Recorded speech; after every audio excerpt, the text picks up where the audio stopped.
Welcome to the Love Sessions. I'm Nori, and my amazing, brilliant, beautiful co-host is Lily. Hi, Lil. Hi, Nori. How How's are it you? going? Oh, I'm good, thanks. How are you? I'm good. I'm good. Yay, yay. So today is number, 20? 20, One. 21. 20, now we're legal, Now we're finally. legal. That's right. We're joking. Now we can drink. Yes. Right? We thought we were legal at 18, right?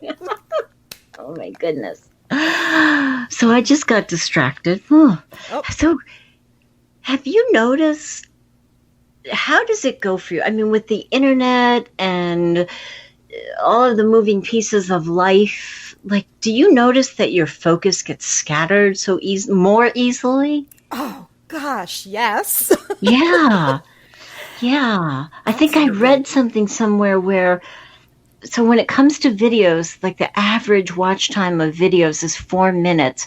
But I read an article before this was all in place saying that especially stuff on the internet was going to set people up for not being able to focus because, of the dopamine hits that we get for, looking at something new and shiny and, oh, look at that and that. And, and how many times do we go on to do something and then an ad pops up? It's like, oh, shoes, right? No, I was going to go look up a word. Now I'm shopping for shoes, right? Yes. Yeah.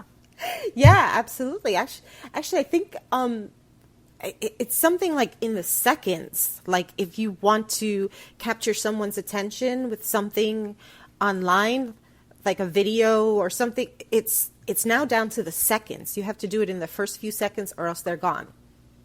That's a lot of pressure. Yeah. And I That's know like, I do it too. what do you mean? I click around like, oh, that's not interesting. Oh, what's that? Like, oh, let me open up another tab and I'll look at that one later. And And an hour later. like I went down the rabbit hole and how did I get here? Exactly. Focus, when we intentionally apply focus, it's so powerful. Yes. Yeah. Right? So there's all those sayings, right? Energy goes where focus flows. Yep. Absolutely. What you focus on expands. Oh, I love that. I mean, that's so true. It is. It's absolutely true. Hold on, Pixie's focusing. Squirrel. I'm sorry. We're having a distraction. How perfect. I know you couldn't have planned that better. I know. Now I'm so not focused. So So funny. okay, I'm back. Okay. So my focus was just derailed. How perfect that is. Well, we are always keeping it real here at the Love I Sessions. was just gonna say, this is absolutely real. This is not like Okay. super polished and scripted Yeah. and rehearsed. We just you got us talking on the phone and you're listening in on our conversations. And this is That's what it's right. like. That's right. And any other time it would be known as eavesdropping, but not this Yes. time. We invite you in. We do invite you in. Distractions and all. And the whole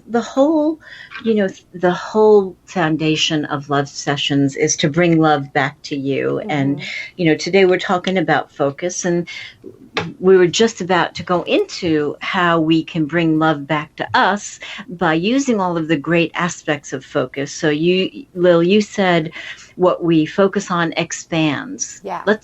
Can you expand that a little? Well, sure. It's what you're paying attention to.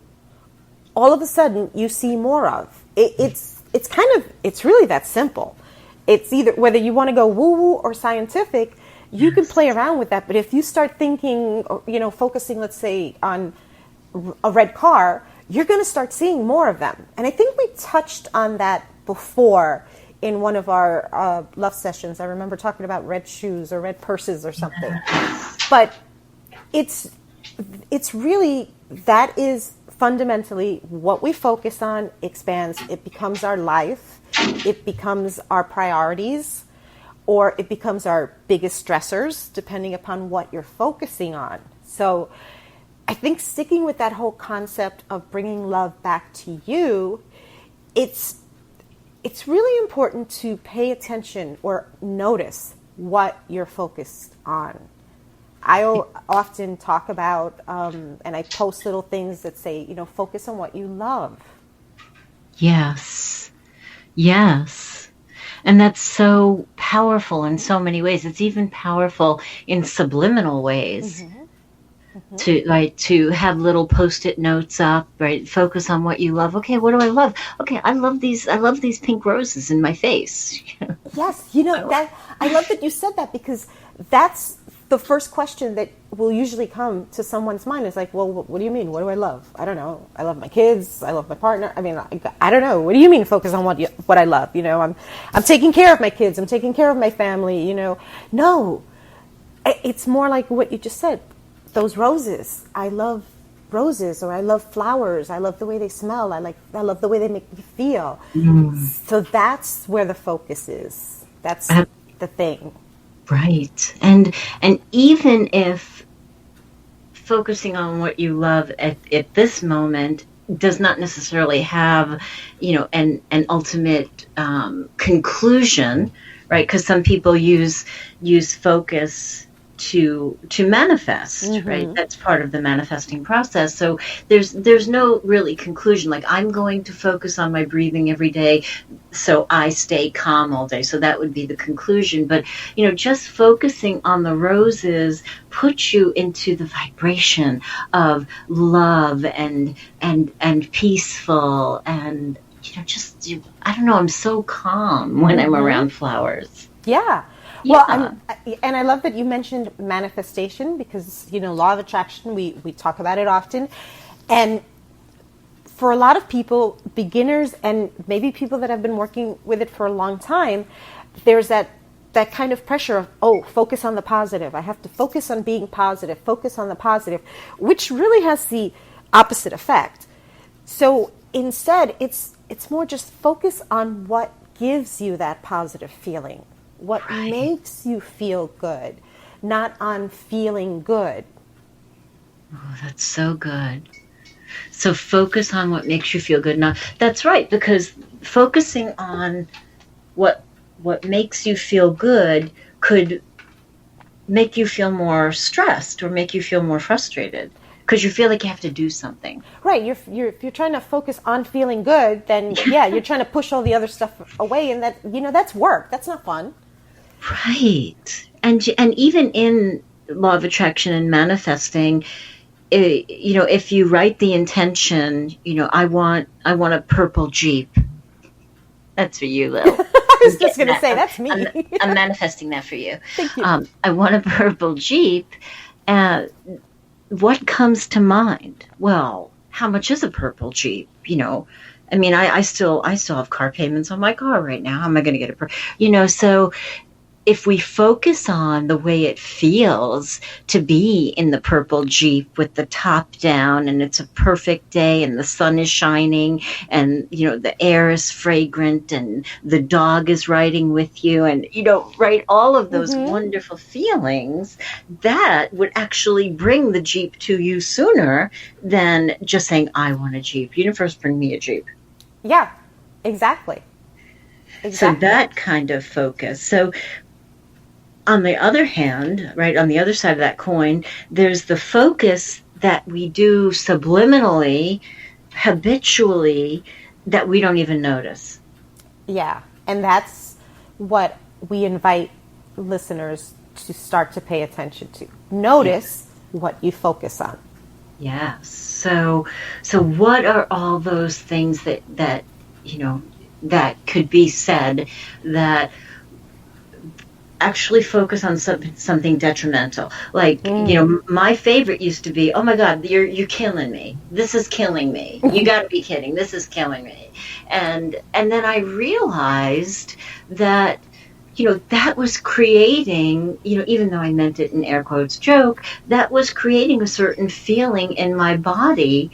And there's so many other great things that I could say. So I was, focusing. There was a part of me that was actually focusing on that I was unaware of. Mm-hmm. Yeah. We are so often unaware of where our focus is because we operate on autopilot, on getting things done, getting through the day, accomplishing all our tasks, being where we need to be for everyone, and doing what we need to do for even ourselves and other people. But in all of that, our focus actually gets lost or gets taken away from us. So we end up focusing on, say for example, if we're thinking about our health, are you focused on not getting sick? I don't want to get sick. I don't want to get sick. I don't want to get sick. That person over there just coughed. Where's the hand sanitizer? Right. I don't want to get sick. Or are you focusing on feeling and being healthy? Because it's two different things. Exactly. And we do it without even realizing what exactly are you focusing on. So how would somebody who has not been aware, or this could be a brand new, idea or thought or adventure for them, how do we begin to become aware of what we're focusing on and we're habitually what we're saying to ourselves and we have not been aware of it yet? How do we even begin to crack through that? It's baby steps. It's forming a new habit, I think.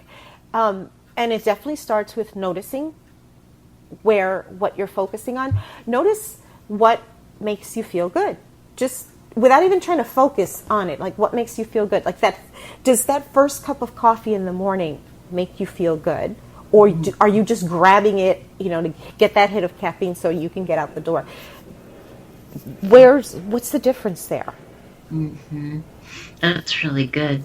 Roses. That's really good. Yeah, you mentioned roses.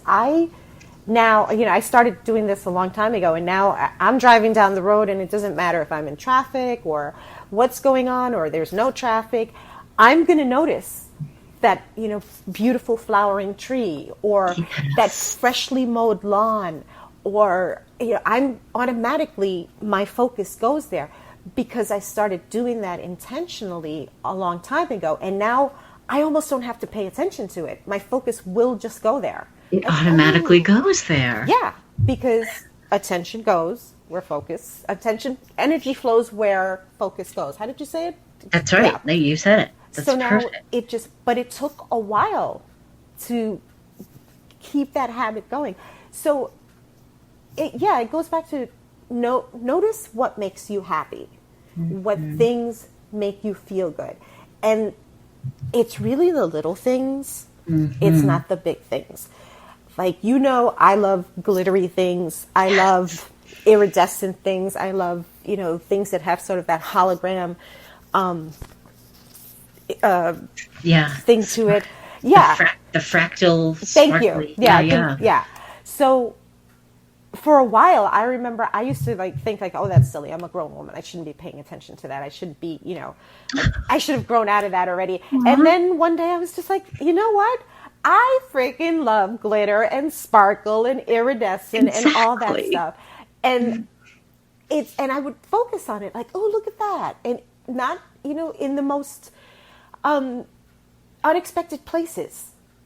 The way the sun hits the water at a certain time, it's like, oh, look at that, and I just kept like, wow, that makes me happy when I notice that. That makes me feel good when I see something, reflecting that hologram or whatever. And so now I see it everywhere. It's everywhere. That's so beautiful. That's beautiful. I have to tell you, I'm in a sparkly mode now. So, if next time we hang out together, people are going to need like 3 pairs of sunglasses. Even my nail polish is like, wow. But and noticing what feels good is a really good measurement tool, right? A really good place to start. But for some people, if you're during a stressful time, or if you have a habit of being stressed, you might just want to take a moment, and when you are in angst, right? When you are in angst, and when the domino falls, and that one thing that was difficult, suddenly other things start falling down around you, you're frustrated. That's a great moment to just stop, take a breath, and go, okay, how did this happen? Where did this start? Did I just say, this is impossible about the thing that I was trying to do. I mean, my sister and I were trying to get this hose off a vacuum last night, and it was stuck because we wanted to use the tools, and it was really, really stuck. And I'm getting a screwdriver, and the screwdriver, she's like, "You're going to gouge your hand." I'm like, "Yeah, you're right." So we just stopped for a minute. She said something really funny and brilliant, and the next thing you know, we've got a hair dryer, 2 seconds, and then the hose is free. But in that moment, I was like, "Oh my God, this is impossible." I'm going to write a review for the company, and I looked at what I was thinking at that moment, and that contributed, of course, to our conversation. But it was one of those things that no matter how long you think you've practiced, there's always more that you can practice on to bring love back to you, to make yourself feel better, and to begin to line your focus up in the beauty of all that is. I mean, instead of looking at traffic now, when I'm at a red light, I'm like, "Oh, look at how fluffy those clouds are." Yeah. I mean, right? Why we don't have to feel bad. No. Yeah, and I think that the tool that we're talking about right now, right? The little pocket tool that we can just put in our, jeans pocket, is how to use focus to make yourself feel good, because it's in the feeling good that everything else happens. Yeah, absolutely. Absolutely. It's like what you were just describing. Pay attention when we're worried. Like, say, for example, when you're worried about something, what you're really focusing on is what can go wrong. Oh my God, what can go wrong? Like, your sister mentioned you're going to gouge your hand. Focusing on, oh, what's going to go wrong? What's going to go wrong? But taking that pause and then kind of fast forwarding ahead to what you really want to happen. Wow, that just was like a big light bulb. So what we're doing is focusing not on what we want, but we are focusing on what could go wrong. And if we're in the habit of doing that, we could take that, down many side roads. Oh my goodness. Oh yeah. You could be lost forever. That's so good. Yeah. So instead of going into the heady, analysis of it, you can just choose to look at roses or clouds. Yeah. Or just really just kind of fast forward into, well, what do I really want to happen here? How do I really want to feel? Because that's a question that we don't often ask ourselves. How do I really want to feel? And sometimes it's like, well, I want to be happy. No. How do you really want to feel? Just calm. Sometimes it's just calm, just safe. So good. Just peaceful, just like nothing, at ease, just calm. Okay, so then from there, think about what makes you feel that way. And now your focus is shifting away from everything that could go wrong to, oh, this is how I want to feel. And it's the way the energy is just going to flow to that. And all of a sudden you're going to be handed all these things to notice and focus on that make you feel that way. So I want to feel, I want to live my life feeling like I just looked at baby animals. Like, I want to live my life in that feeling of, aw. Yes, me too. Yeah. Yes. Me too. I want to focus on that. Yep. And yeah, pretty much. I know you. And yep. I think we both kind of live that way a lot. Yeah. And the more you focus on it, the easier it gets. Yes. It's a habit, and it's almost not even a habit that you have to maintain. It maintains itself. Oh, that's good. It's a habit that maintains itself. That is so good. That is so good. I was talking to a client today about, we're talking about physical stuff, diet stuff, and how, sugar can create yeast in your body. And I said to her, once we detox the body and, you're no longer feeding the sugar, you never have to do this again. And that's the same thing with just, cracking open, the little eggshell that shows you, oh yeah, every time you work on that thing, you say, this is killing me. I hate this. Why do I have to do this? Or this is brutal, right? All of those sayings that we even maybe say in a joking fashion, our cells are listening. Mm-hmm. Mm-hmm. So notice what you're focusing on. All right, I've got to go look up baby animals. I'm thinking baby elephants right now. Like, oh. Okay, I love them. Somebody posted a albino porcupine today. What? And it looked totally fluffy. It didn't look prickly or anything. It was adorable. It was, aww. I immediately thought cotton ball. It looks like a cotton ball. Wow. Let's focus on cotton balls and white lavender roses and puppies and baby giraffes. Yeah. What? Fluffy clouds. Fluffy clouds. Absolutely. Yeah. All right. I'll meet you at the baby animal webpage. I'll see you there. See you there. We'll see you next week for another love session. Bye. Bye.